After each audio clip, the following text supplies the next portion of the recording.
અત્યારે આપણે બાજરાનો, રાગીનો અને જુવારનો લોટ લેવાનો છે, એમાંથી રોટલા બનાવવાના. હવે થોડું મીઠું લેવાનું અને એમાં થોડું પાણી નાખવાનું. પછી એ લોટને મેં આમાં મીઠું નાખ્યું છે 2 રોટનું.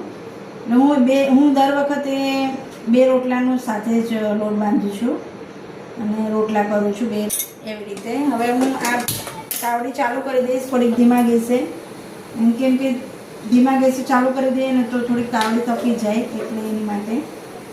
હવે હું લોટને થોડો મિક્સ કરવાનો અને એમાં થોડું પાણી નાખતું જવાનું. લોટને મસળવાનો છે. એકસાથે પાણી નહીં નાખવાનું? નહીં, એકસાથે પાણી નહીં નાખવાનું, થોડું થોડું નાખવાનું. તમને જેટલો કમ્ફર્ટેબલ આવે એટલો જ લોટમાં પાણી નાખી અને લોટ બાંધતું જવાનું, થોડું થોડું પાણી કરીને. તમારાથી હાથમાં લોટલો વણાય એવી રીતના. અને આ 2 રોટલાના ગોળિયા વાળ્યા છે. હવે એમાં થોડું થોડું પાણી નાખી એક રોટલાને સાઈડ ઉપર મૂકી દેવાનું. એમાં થોડું થોડું પાણી નાખીને હું આવી રીતના રોટલાને મસળું છું.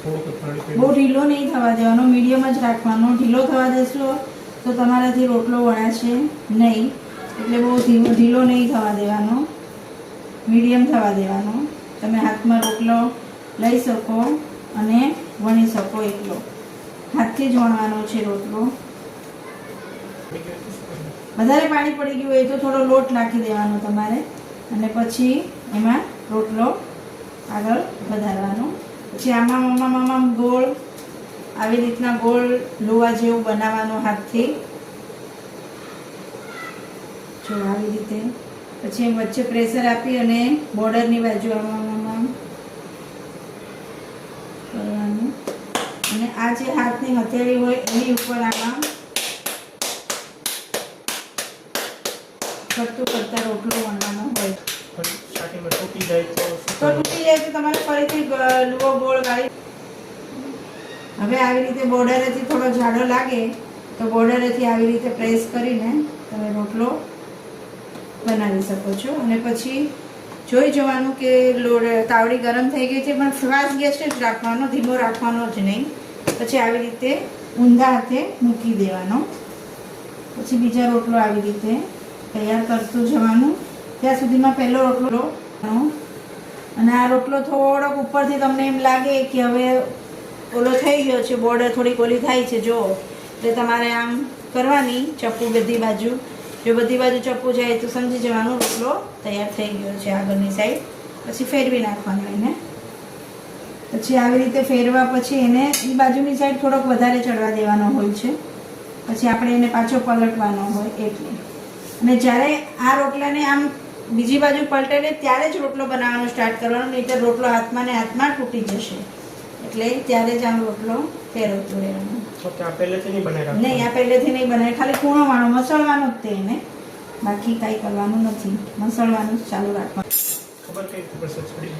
એને એકદમ ડિઝાઇન એની અલગ આવવા દેવાની, બધી બાજુ ડિઝાઇન આવી જાય પછી જ. હવે તમને એમ લાગે કે આ રોટલો થોડો પાછળની સાઈડ ઓલો થઈ રહ્યો છે, ત્યાં તમે તમારી જાતે આમ રોટલો બનાવી શકો છો.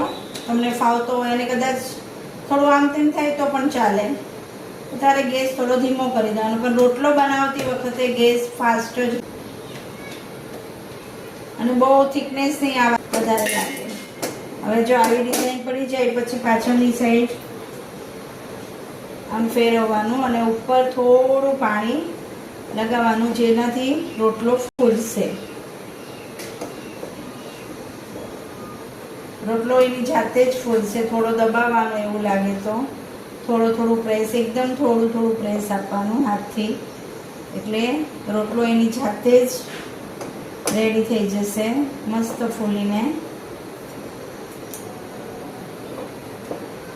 જો તમે ફૂલશે હજી રોટલો.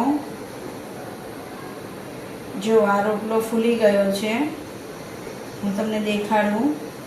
તાવડીમાં જ ફૂલી ગયો છે રોટલો. જુઓ, મસ્ત ફૂલી ગયો છે.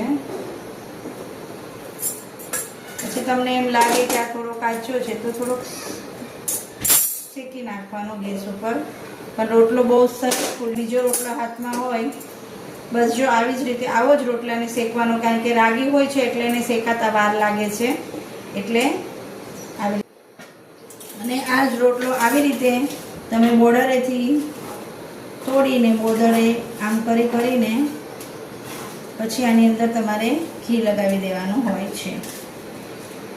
પછી આમાં તમે ઘી લગાવી શકો છો.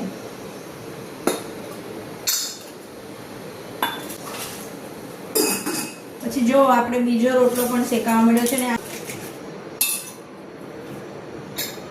ચલો આજ